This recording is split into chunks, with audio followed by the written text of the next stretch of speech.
Latest technology courses, best infrastructure మరియు అద్భుతమైన placements. Engineering లో మీ best choice Avian institute of engineering and technology, Ibrahimpatnam.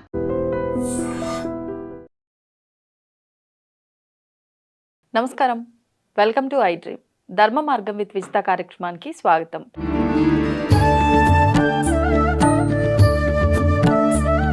ప్రస్తుతం మనతో పాటు ఉన్నారు ప్రముఖ ఆధ్యాత్మికవేత్త ప్రొఫెసర్ సత్యనారాయణ మూర్తి గారు. ఇప్పుడు వారితో మాట్లాడి మరిన్ని విషయాలు తెలుసుకుందాం. నమస్కారం గురుజీ. నమస్కారం విజిత. గురుజీ, జూన్ 27వ తారీఖు శని త్రయోదశి వచ్చింది. ముఖ్యంగా ఎక్కువగా ఇబ్బందులు పడుతున్న వాళ్ళు, ఏలినాటి శని ఇలాంటి శని బాధలతో ఇబ్బంది పడుతున్న వాళ్ళు ఆ రోజు ఎటువంటి పరిహారం చేసుకుంటే బాగుంటుందో వివరించండి. ఏలినాటి శని అంటే కష్టాలు అధికంగా ఉండే సమయము అని అర్థం. అర్ధాష్టమం, అష్టమ శని, ఏలినాటి శనిలో విపరీతమైనటువంటి పరీక్షలు శనీశ్వర భగవానుడు పెడతాడు. దీంట్లో మేలు చేయడా అంటే మేలు కూడా చేస్తాడు. తర్వాత వీళ్ళకందరికీ కూడా శని త్రయోదశి శనివారమే వస్తుంది. కాబట్టి ఈ యొక్క శని త్రయోదశి రోజున మనం ఏం చేయాలి అని అంటే ప్రజలందరూ కూడా మనకి నువ్వుల నూనెతో అభిషేకం చేయడం చేస్తూ ఉంటారు. ఇది ఒక్కటే రెమెడీ అనుకుంటారు. అలాగే నల్లని వస్త్రాలను ధరించి ఆ నల్లని వస్త్రాలతో మనల్ని ఈ యొక్క అభిషేకం చేయించమంటారు. పంతులు గారు కూడా నలుపు రంగు వస్త్రాలు వేసుకుని అభిషేకం చేయాలా? వేసుకుని ఆ నల్లని వస్త్రాలు వేసుకొని, ఇప్పుడు మనకి వర్గల్లో శనీశ్వర స్వామి కూడా ఉంది, అక్కడంతా కూడా నల్లని వస్త్రాలు ధరింపజేస్తారు పంతులు గారు. వేసి మందపల్లిలో కూడా ఆ లోపలికి వెళ్తాం. ఆ నల్లని డ్రెస్తో మనకి అభిషేకం చేయించిన తర్వాత ఆ డ్రెస్ని అక్కడ తలంటి స్నానం చేసేసి అక్కడ బట్టలు వదిలేస్తారు అనమాట. వదిలేసి వచ్చేస్తాం. అలాగే మనకి ఈ మరి నల్లని వస్త్రాలు తెచ్చుకోలేనటువంటి వాళ్ళు ఏం చేయాలండి అని అంటే, అక్కడ నల్లని వస్త్రాలు అక్కడ అమ్ముతారు, లేకపోతే అక్కడ వదిలేసి వెళ్ళిన వాళ్ళని ఇస్తారు. వాళ్ళు వేసుకొని మనం వదిలేస్తాం, చేసేస్తాం. అసలు ఈ యొక్క నువ్వుల నూనెతో మనం ఎందుకు శనీశ్వరుడికి అభిషేకం చేస్తాము అని అంటే, ఆంజనేయ స్వామి వారు ఆయనకు వరం ఇచ్చారనమాట. ఆ ఏలినాటి శని పట్టుకున్నప్పుడు ఆంజనేయ స్వామిని పట్టుకున్నాడు, శని ఈశ్వరుని పట్టుకున్నాడు, బ్రహ్మను పట్టుకున్నాడు, అందరినీ పట్టుకున్నాడు. కానీ ఒక్క ఇద్దరిని మాత్రము ఓడించలేకపోయాడు. ఆంజనేయ స్వామి ఒకడు, పిప్పలాచార్యుల వారు ఒకళ్ళు. వీళ్ళిద్దరూ ఆంజనేయ స్వామిని పట్టుకున్నాడు అన్నారు. అదే పట్టుకున్నాడు కానీ బాధించలేకపోయాడు. ఏం చేశాడంటే, ఆంజనేయ స్వామి దగ్గరికి వచ్చి, స్వామి నేను మిమ్మల్ని ఇంకా పట్టుకుంటాను వెళ్ళినట్టు సరే అంటే, పట్టుకో అంటాడు. ఆయన రామనామం తప్ప ఆయనకి ఏం తెలియదు పాపం. శని వచ్చి ఆయన జుట్టులో వస్తాడు. జుట్టులో కూర్చున్నప్పుడు ఆంజనేయ స్వామి తోకతో ఒక పర్వతాన్ని తీసుకొచ్చి తలపైన పెట్టుకుంటాడు. ఆ నొప్పి భరించలేక శనీశ్వరుడు నన్ను వదిలేనాయన అంటాడు. అక్కడ శివుడు నవ్వుతూ ఉంటాడు. నా శివుడు రూపంలో ఉన్న నన్ను శనీశ్వరుడు పట్టుకున్నప్పుడు నేను ఓడిపోయినట్టుగా యాక్టింగ్ చేసి ఈ త్వరలో దాక్కున్నట్టుగా, మర్రి చెట్టు త్వరలో దాక్కున్నట్టుగా చేశాను. దాంతో శనీశ్వరుడు కూడా నా అంశే, ఆంజనేయ స్వామి నా అంశే, పిప్పలాచార్యుడు నా అంశే, వినాయకుడు కూడా నా అంశే. మరి వీళ్ళు ఒక చిన్నపిల్లలు ఆట ఆడుతూ ఉంటారు కదా, దాక్కోమని చెప్పి అమ్మ తండ్రిని, అలా దాగుడు మూతల ఆటలాగా నేను ఓడిపోయినట్టుగా చేశాను. దాంతో అహమం వచ్చింది శనీశ్వరుడికి. అహాన్ని ఆంజనేయ స్వామి తీసేస్తాడు చూడు అని పార్వతికి చెప్తాడు. ఇక్కడ ఏమవుతుందంటే, ఆంజనేయ స్వామికి ఈ రాయి పెట్టగానే ఇప్పుడు పెద్ద పర్వతం పెడతాడు. ఇప్పుడు అని అనగానే నెత్తిపైన ఆంజనేయ స్వామి వారు తన తోకతో అని నవ్వుతాడు శివుడు. ఈ లోపల శనీశ్వరుడు వచ్చి, నాయన నీకో దండం అని చెప్పి బయటకు వచ్చేసి వెళ్ళిపోతూ కొంచెం నూనె ఉంటే ఇవ్వు స్వామి, నువ్వుల నూనె ఒంటికి నేను రాసుకుంటాను, నొప్పులు తగ్గుతాయంటే, అప్పుడు ఆంజనేయ స్వామి వారు శనీశ్వరుడికి వరమిస్తాడు. ఏమని వరమిచ్చాడు? నువ్వుల నూనెతో అభిషేకం చేసుకుంటే నీకు కలియుగంలో ప్రతి ఒక్కళ్ళు కూడా నీకు బ్రహ్మాండంగా నొప్పులు అనేటటువంటివి మొత్తం పోతాయి అన్నాడు అనమాట. కాబట్టి నువ్వుల ఉండలు కూడా తయారు చేయాలి.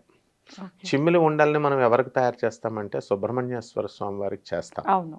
సుబ్రహ్మణ్యేశ్వర స్వామికి చేసి మనము చేస్తాం. అది శనీశ్వరుడికి కూడా చేయాలి. శనీశ్వరుడికి నువ్వుల నూనె ఉండల్ని నైవేద్యంగా స్వామివారికి పెట్టాలి.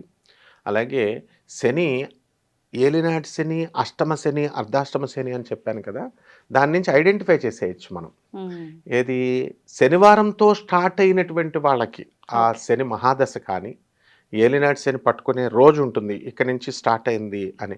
ఆ రోజు కనుక శనివారాలతో స్టార్ట్ అయినప్పుడు కనుక ఉన్నటువంటి వాళ్ళ కనుక ఆ పీరియడ్ అంతా కూడా శని నామ జపాన్ని కనుక చేసినట్లయితే తప్పకుండా వీళ్ళందరూ కూడా శని పీడ నుంచి తప్పించుకోవచ్చు. ఆ మంత్రము కూడా ఉంటుంది. సంఘచద్వం సంవదత్వం సంఘో మనాంసి జానతాం దేవభాగం యథా పూర్వే సంజనానాముపాసతే. ఋగ్వేద మంత్రం ఇది. సమానీ వయాకృతి సమానా హృదయాని బా సమానమస్తు ఓ మనో యథావహా సుసహాసతి. ఈ మంత్రాన్ని జపం కనుక చేసుకుంటూ నువ్వులతో అభిషేకం చేసుకున్నప్పుడు మాత్రమే ఫలితం వస్తుంది. అందుకనే శనికి అభిషేకాలు చేసిన ఈ మంత్రంతో చేయడం లేదు కాబట్టి మనకు పూర్తి రిజల్ట్స్ రావడం లేదు. ఇది ఋగ్వేద మంత్రం. ఇది దీనికి స్వరంతో సంబంధం లేదు. ఎందువలనంటే ఈ యొక్క మంత్రాన్ని మనము ఉచ్చరించేటప్పుడు ఫ్రీక్వెన్సీ అనేటటువంటిది, వేవ్ లెంత్ అనేటటువంటిది ఉంటుంది. ప్రభాత్ రంజన్ సర్కార్ గారు, ఆనందమూర్తి గారు ఈ ఫ్రీక్వెన్సీని, వేవ్ లెంత్ మీద ఆయన రీసెర్చ్ చేసి ఈ యొక్క మన ఋషులు, ప్రాచీన ఋషులంతా ఇచ్చిన దాన్ని అంతటినీ రీసెర్చ్ చేసి ఆధునిక సైంటిస్టులంతా కూడా చేసి ఇచ్చినటువంటి మంత్రం ఇది. ఈ స్వరం, ఈ స్వరంలో ఇలా చేసినప్పుడు మాత్రమే మీకు అభిషేకం వస్తుంది. అభిషేకం చేసినప్పుడే విపరీతమైనటువంటి ఫలితం వస్తుందన్నమాట. చక్కగా ఏలినాటి శని దోషాన్ని తప్పించుకోవచ్చు. ఇది ఆషామాషి గురువు ఇచ్చినటువంటి మంత్రం కాదు, ఇది ఋగ్వేదం ఋషులు ఇచ్చినటువంటిది. దీని స్వరాన్ని, వేవ్ లెంత్ని, ఫ్రీక్వెన్సీని సెట్ చేసింది ప్రభాత్ రంజన్ సర్కార్, అంటే ఆనంద మార్గ ఆశ్రమం ఫౌండర్ ఆచార్య. ఆయన ప్రౌట్ అనేటటువంటి ఒక థీరీ ఇస్తే దానికి Nobel prize south Methodist university professor అయినటువంటి డాక్టర్ రవి భాత్రాకి నోబెల్ ప్రైజ్ 1993లో వచ్చింది. 1. 2, నరేంద్ర మోడీ గారు కూడా ప్రభాత్ రంజన్ సర్కార్ గారు ఇచ్చినటువంటి నవ్య మానవతా విద్యా విధానాన్ని ఆయన NEP 2020 అని ఈ 2020 కరోనా వచ్చిన టైంలో మన విద్యా విధానాన్ని ఇచ్చారు. అంటే అంత గొప్ప స్థాయి గురువు అని చెప్తున్నాం మనం. కాబట్టి కేవలము ఇప్పుడు మన వాళ్ళంతా కూడా ఘనాపాటిలో ఓం నమస్తే అస్తు భగవన్ విశ్వేశ్వరాయ మహాదేవాయ త్ర్యంబకాయ త్రిపురాంతకాయ త్రికాగ్నికాలాయ కాలాగ్నిరుద్రాయ నీలకంఠాయ మృత్యుంజయాయ సర్వేశ్వరాయ సదాశివాయ శ్రీమన్ మహాదేవాయ నమః అంటూ నమ్మకం చమకం చదువుతాం. అరే ఇలా మాకు చదవడం రాలేదండి అని బాధపడేటటువంటి వాళ్ళందరూ కూడా బాధపడాల్సిన అవసరం లేదు. ఎందువల్లంటే గాయత్రి మంత్రాన్ని ఇప్పుడు మనం MS సుబ్బలక్ష్మి గారి దగ్గర నుంచి, లతా మంగేష్కర్ గారి దగ్గర నుంచి అందరూ ఎలా చదువుతున్నారు? ఓం భూర్భువ స్వాహ తత్సవితుర్వరేణ్యం భర్గో దేవస్య ధీమహి ధియో యో నః ప్రచోదయాత్. ఈ రకంగా చదువుతున్నారు కదా. అది ఎలా చదవాలి మరి? ఓం భూర్భువ స్వః తత్సవితుర్వరేణ్యం భర్గో దేవస్య ధీమహి ధియో యో నః ప్రచోదయాత్ అని చదువుతున్నాం. కాబట్టి ఏ రకంగా అయినా సరే చదవచ్చు. కేవలము ఇప్పుడు భగవద్గీత ఉంది, ఘంటసాల గారు చెప్పారు. ఘంటసాల ఏమని ఒక శ్లోకాన్ని మనం తీసుకున్నప్పుడు ఘంటసాల గారు చెప్పినట్టే చెప్పాలేమో అనేటట్లుగా మనం భావిస్తూ వస్తున్నాం. పరిత్రాణాయ సాధూనాం వినాశాయ చ దుష్కృతాం ధర్మ సంస్థాపనార్థాయ సంభవామి యుగే యుగే అని ఘంటసాల గారు చెప్పిన స్వరంలా చదివితేనే భగవద్గీత చదవాలేమో అనేటటువంటి విధానం, ఆలోచన ప్రజల్లో ఉంది. అలా కాదు, ఎలాగైనా చదవచ్చు. కాబట్టి ఇక్కడ ఈ యొక్క శనీశ్వరుడి యొక్క సంపూర్ణమైనటువంటి అనుగ్రహం రావాలి అంటే, పూర్తి రిజల్ట్స్ రావాలంటే నేను చెప్పిన విధానంలో ఈ ఋగ్వేద మంత్రాన్ని జాగ్రత్తగా జపించుకుంటూ. ఒకవేళ మంత్రం చదవలేము అనుకున్న వాళ్ళకి వేరే రెమెడీ ఏదైనా ఉందా? ఓం శనీశ్వరాయ నమః సింపుల్ మంత్రం. తర్వాత మర్రి ఆకు తేవాలి, మర్రి ఓడలు తేవాలి, ఆ శనీశ్వరుడి పాదాల దగ్గర పెట్టాలి. నువ్వుల ఉండను తీసుకొచ్చి స్వామివారికి సమర్పించాలి. నీలశంఖం పువ్వులు కానీ, నల్లని పువ్వులు కానీ స్వామివారి పాదాల దగ్గర పెట్టాలి. నల్లని పండుని స్వామికి నివేదన చేయాలి, నేరేడు పండు ఇలాంటివన్నీ కూడా. నల్లని వస్త్రాలతో ఉండాలి, అంతా నలుపే అన్నమాట. సో నల్లని వస్త్రాలు, నల్లని దొరకకపోతే నీలం వస్త్రాలు అలౌడ్.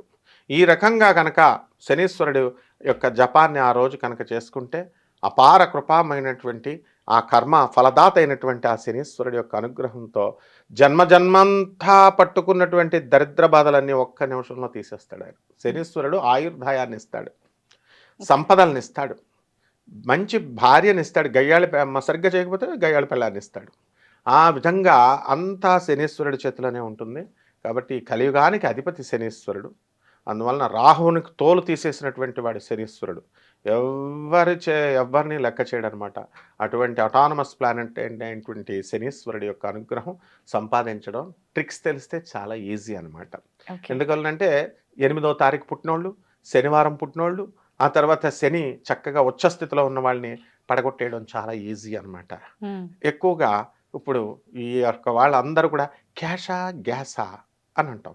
ఆడవాళ్ళకి మామూలుగా ఏమిటండి, క్యాషా గ్యాసా అంటే క్యాష్ కావాలా గ్యాస్ కావాలా అంటే ఆడవాళ్ళు ఏమంటారు, పాపం అమ్మ నువ్వు చాలా మంచిదానివమ్మ, అమ్మ నువ్వు చాలా అందంగా ఉన్నావంటే ఎవరైనా సరే దాన్ని ఏమంటారు, కొంచెం సంతోషపడతారు. ఆ బొళాశంకరుడి తత్వం ఈ యొక్క శనీశ్వరుడు అనమాట. ఈ 8వ తారీఖు శనివారం పుట్టిన వాళ్ళకి కోపంగా బయట మాట్లాడినా జాలి ఉంటుంది. కాబట్టి శనీశ్వరుడికి కూడా జాలి ఉంటుంది. కాబట్టి కఠినంగా మాట్లాడినా వాళ్ళు అవుట్ బర్స్టింగ్ నేచర్ ఎక్కువ ఉంటుంది. సో శనీశ్వరుడు అందువలన చాలా అన్ని గ్రహాలకెల్లా ఈ యొక్క శనిని ప్రసన్నం చేసుకోవడం చాలా తేలిక. అప్పుల బాధలు పోతాయి. తర్వాత మనకు అప్పులు ఇవ్వాల్సిన వాళ్ళు తెచ్చి అప్పులు ఇచ్చేస్తారు. అపనిందలు పోతాయి. తర్వాత ఈ యొక్క భార్యాభర్తల గొడవలు అన్నీ కూడా పోతాయి. ముఖ్యంగా ఈ సింహరాశి వాళ్ళకి ఇప్పుడు అష్టమ శని నడుస్తుంది. సింహరాశి వాళ్ళకి బ్రహ్మాండంగా ఉంటుంది. ఏలినాటి శని కుంభరాశి వాళ్ళకి, తర్వాత ఈ యొక్క మీనరాశి వాళ్ళకి, మేషరాశి వాళ్ళకి జరుగుతుంది, అది పోతాయి. ధనుస్సు రాశి వాళ్ళకి అర్ధాష్టమ శని జరుగుతుంది. ఈ ధనుస్సు రాశి వాళ్ళ కష్టాలు కూడా పోతాయి.